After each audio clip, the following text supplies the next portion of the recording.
Você não pode educar uma pessoa com base em textos científicos. Não é possível isso, porque texto científico, por definição, tem correspondência bionívoca entre signo, significado e referente. Você tem um vocabulário estabilizado, né? Os significados uniformes e permanentes. Ora, a linguagem corrente não é assim. Você tem a sutileza, você tem a mudança de significado conforme o contexto, e é nesse tipo de leitura que você tem que treinar. Se você aprendeu a ler lendo o livro científico, você vai ser analfabeto funcional para sempre.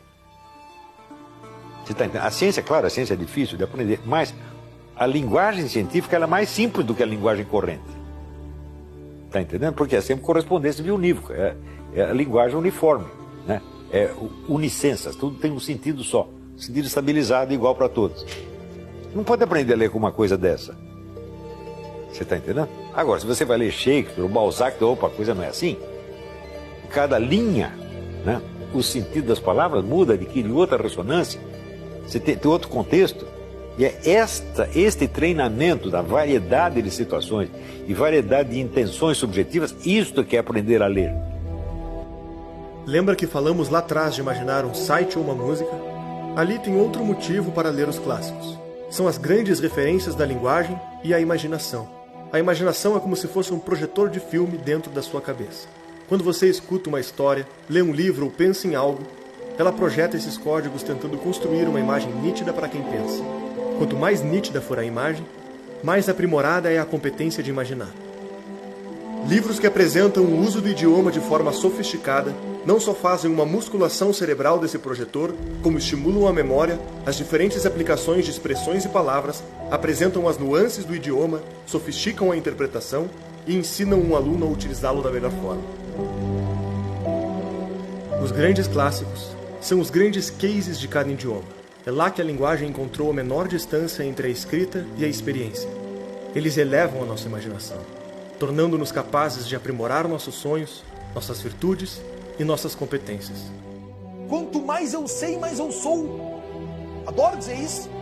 Mas é uma variação do Wittgenstein, que já dizia que os limites da minha linguagem são os limites da minha existência. São os limites do meu mundo. O que é essa linguagem? É a capacidade de aprendizado. É o que eu sei e o que eu faço com o que eu sei. Essa é a beleza do conhecimento. Isso nos faz especial. Isso nos faz ir adiante. Isso nos faz perseguir a resolução dos problemas. Inteligência para a medicina é capacidade de resolver problemas. E aí eu tenho que chegar diante dos problemas e dizer: quem vai resolver isso? Sou eu. Chamar a autorresponsabilidade para mim, que está tão danificada nos dias de hoje. Todo mundo quer terceirizar a responsabilidade. Todo mundo passa a responsabilidade para o seu inconsciente, para o seu comportamento, para os seus genes, para as suas sinapses cerebrais. Agora tem que tomar um remedinho, que a culpa da minha sinapse não é minha. A culpa é tua. Se tudo isso pode ser considerado um ponto importante desde o início do aprendizado, mais na frente o problema se agrava. Deixa de ser apenas individual e começa a ser social. O analfabetismo funcional impacta grande parte dos brasileiros. Mas o que é analfabetismo funcional? Termo muito utilizado e pouco explicado. O idioma é composto por uma trindade. O signo, que é a palavra que remete a uma ideia, por exemplo, um lápis. O significado, que é a definição dessa palavra. E o referente, que é a coisa existente, o que ela se refere no mundo, o lápis concreto. O analfabeto funcional tem profunda deficiência em correlacionar esses componentes. Ele tem 3 principais dificuldades.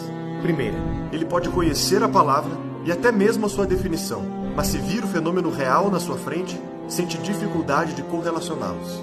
Por exemplo, uma pessoa que conheça a palavra inveja, mas quando alvo de inveja ou invejando alguém, não é capaz de correlacionar as coisas, ou talvez aplique mal as palavras, chamando de inveja fenômenos diferentes, que não correspondem com o seu significado, como medo, raiva e admiração.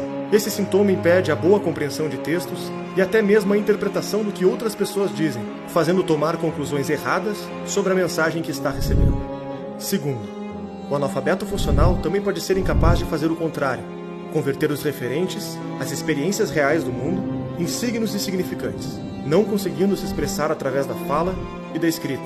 Esse sintoma é responsável por intensa turbulência na vida pessoal e profissional, confinando as experiências, ideias e percepções da vítima dentro dela mesma. Na incapacidade de se comunicar adequadamente, o analfabeto funcional fica preso dentro de si. E o problema mais grave: em função dessas duas deficiências, o indivíduo não consegue navegar pela linguagem, nem utilizá-la para compor a sua forma de se expressar. Resta copiar o uso de signos e significantes que ele assiste os outros utilizarem, mesmo que desconheça o referente. Ao longo do tempo, o analfabeto funcional desenvolve uma histeria. Na incapacidade de ir do mundo real aos símbolos, e dos símbolos ao mundo real, ele passa a descartar a necessidade do referente, da própria realidade.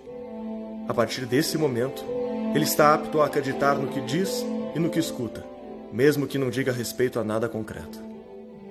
A substituição da realidade por signos vazios faz com que eles sejam preenchidos como crenças, fundindo-se a sua própria personalidade. E quando algo confronta qualquer coisa que ele diz ou pensa, sente que a sua estrutura de crenças está sendo atacada. O sujeito não entendeu o que ele está lendo. Quer dizer, ele, claro que sabe ler, em princípio, mas não tem a compreensão de texto equivalente ao nível da profissão que ele exerce. Você está entendendo? Quer dizer, chega, por exemplo, sei lá, a general, e ele tem a capacidade de leitura de um recruta. Uma sociedade de analfabetos funcionais constitui um grande risco. As pessoas copiam a opinião das outras sem tentar verificá-las na realidade. Emitem opiniões sobre muitos assuntos, passam a acreditar em praticamente tudo o que dizem, passam a sentir o que dizem e passam a querer agir de acordo com seus sentimentos, criando sonhos, projeções, ambições e militando de acordo com a carga emocional e a aprovação social dos seus discursos. Uma vez que as pessoas estão cada vez menos aptas a dizer alguma coisa sobre a realidade, elas estão mais indefesas para aderir ao primeiro movimento político que exige delas alguma ação que faça sentido, alguma ação que tenha um conteúdo emotivo, que dê algum sentido para a vida. Podemos pegar palavras presentes no debate público para dar exemplos. Instituições, democracia, fascismo. Muitas pessoas as usam sem saber o que são. A que essas palavras de fato se referem? Como se organizam no mundo concreto? Qual o histórico e os agentes que as envolvem? E o que as diferenciam de fenômenos semelhantes, ou até mesmo completamente diferentes? Muitas dessas pessoas nem sequer têm familiaridade com essas ideias, mas as articulam por mera imitação. Interpretam os discursos de acordo com a carga emocional que as palavras carregam. E persistem em menosprezar ao que elas estão amarradas.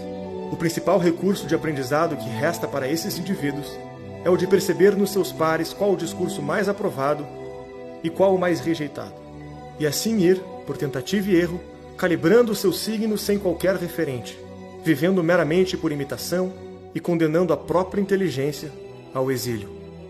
Se é pela aprovação social que ela expressa suas ideias, quanto mais participar do senso comum de determinado grupo, mais vai ser aprovado por uma maioria, e mais vai buscar repeti-las. Quando chega este momento, a realidade foi posta em segundo plano, e a culpa foi da má educação. Qual a surpresa de não a valorizarmos? Como uma sociedade que não se preocupa em buscar a verdade pode levá-la a sério? Se aceitamos que as coisas são vazias e não se referem a nada, por que perderíamos tempo investigando grandes ideias? Elas não são mais um poderoso aparato para enfrentarmos a vida. Em uma sociedade de analfabetos funcionais, foram reduzidas a um discurso vazio em que jamais poderíamos acreditar.